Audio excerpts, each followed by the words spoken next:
justified by worth. I desire your worst, so you can just hide while I work.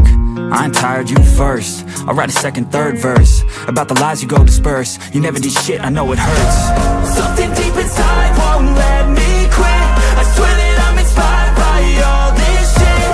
Tell me that I can and I won't. That's what guides me the most. Fuck your lies, I'll do what I want. The gas in the back of the bed, never leave, she's so bad. She made the black, the gas in the back of the bed, never leave, she's so bad. She made the black, the gas in the back of the bed, never leave, she's so bad. She made the black, the gas in the back of the bed, never leave, she's so bad. She made the black,